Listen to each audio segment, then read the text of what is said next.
대통령이 아니야 조대중이야 중국 요리 요리조리 대중식당. 안녕하세요, 대중식당입니다. 오늘은 제가 사용하고 있는 이 도마에 대해서 궁금해하시는 분들이 좀 있어가지고 이 도마에 대해서 이야기를 한번 해보겠습니다. 중식을 잘 모르시는 분들이 이 도마를 보신다면 그냥 시장에서 생선 자르고 닭 자를 때 쓰는 거 아니냐라고 하시겠지만 물론 그렇게도 쓰입니다. 하지만 우리나라에 중국 요리가 들어온 지 130년이 넘는 동안 이 도마는 그 역사 속에 고스란히 함께 해왔습니다. 근데 최근 15년 전쯤부터 중국집에서도 이 도마에 대한 사용량이 점점 줄면서 지금은 거의 태물이 되어가고 있는데요. 사실 관리만 잘하면 정말 편리하게 쓸 수 있는 장점이 많은 도마인데 사라져가는 게 좀 안타까운 마음이 들어서 제가 작심을 하고 이 도마의 단점은 보완하면서 나만의 명품 도마를 한번 만들어보자 해서 손수 제가 제작을 한번 해봤습니다. 먼저 이 도마의 정식 명칭은 원형 통나무 도마 또는 줄여서 원통형 도마라고도 합니다. 수종은 소나무고 수령은 나이테 개수를 씌워봤을 때 약 한 40년 정도 된 걸로 보이고요. 사이즈는 지름이 58, 높이가 15cm고요. 무게는 무려 24kg, 아주 육중한 사이즈의 도마라고 할 수가 있겠습니다. 가격은 11만 원을 주고 구입을 했습니다.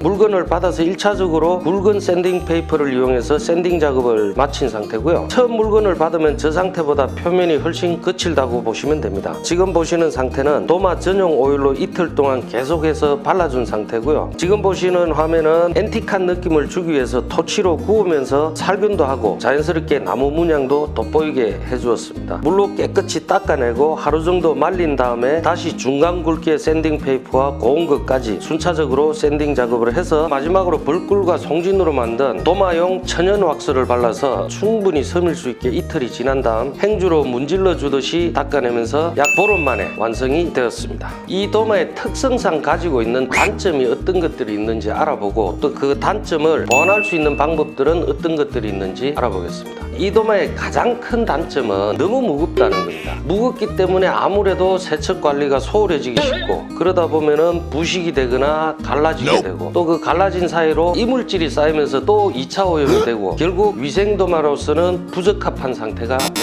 이런 이유들로 중국집에서도 사용을 꺼려하면서 점점 사라져가고 있는 원인이라고 보시면 됩니다. 자, 그럼 이런 단점을 보완할 수 있는 방법으로는 어떤 게 있을까 알아보면 위에 영상에서 보셨다시피 주기적으로 오일과 왁스를 먹여주게 되면은 내구성이 훨씬 좋아지면서 갈라짐이나 부식을 방지를 할 수가 있습니다. 그리고 사용 후 종종 소금을 뿌려주면서 소독을 해주는 방법도 있고요. 이 외에도 사용 후 바로바로 흐르는 물에 세척을 해주면서 중식 칼의 이 앞쪽 단면을 이용해서 이렇게 밀어주게 되면은 이물질 제거는 물론이고 표면 평탄 작업에도 아주 효과적입니다. 또 안 쓸 때는 도마를 이렇게 세워서 통풍을 잘 시켜주는 것도 관리에 있어서 아주 중요한 요소라고 할 수가 있고요. 이렇게 관리만 잘하면은 어떤 도마보다도 편리하게 사용을 하실 수가 있습니다. 다음은 관리가 이렇게 잘 되어 있다는 전제하에 장점에 대해서 설명을 해드리겠습니다. 첫 번째로 무겁다는 게 단점이기도 했지만 오히려 또 그 무게감으로 인해서 어떤 형태의 칼질에도 흔들림이 없는 안정감을 장점으로 들 수가 있습니다. 두 번째로 지름 58cm로 아주 넓은 면적이어서 이 칼질을 할 때 재료가 이렇게 도마 밖으로 흘러나가는 게 적기 때문에 대량 칼질에도 아주 용이하다고 할 수가 있습니다. 세 번째, 전형적인 엔드그레인 도마의 형태로서 페이스 그레인이나 플라스틱 도마에 비해서 표면이 부드럽고 이렇게 원상 회복력이 좋기 때문에 칼이 쉽게 무뎌지지 않는다는 장점이 있고요. 네 번째, 엔드그레인 도마의 특성상 표면 접지력이 좋기 때문에 물기가 있는 재료를 칼질을 할 때도 미끄러지는 현상이 적기 때문에 안전성도 높다라고 할 수가 있고요. 그 다섯 번째, 다른 도마에 비해서 이렇게 칼질을 할 때 소음이 적은 것도 분명한 장점이고요. 그리고 도마의 양쪽 면을 다 사용을 할 수가 있기 때문에 예를 들어 한쪽에는 야채만 쓸고 또 다른 한쪽 면에는 젖어있는 해물이나 육류를 쓰고 이렇게 구분을 해서 쓰게 되면 위생적인 면에서도 훨씬 좋다라고 할 수가 있겠습니다.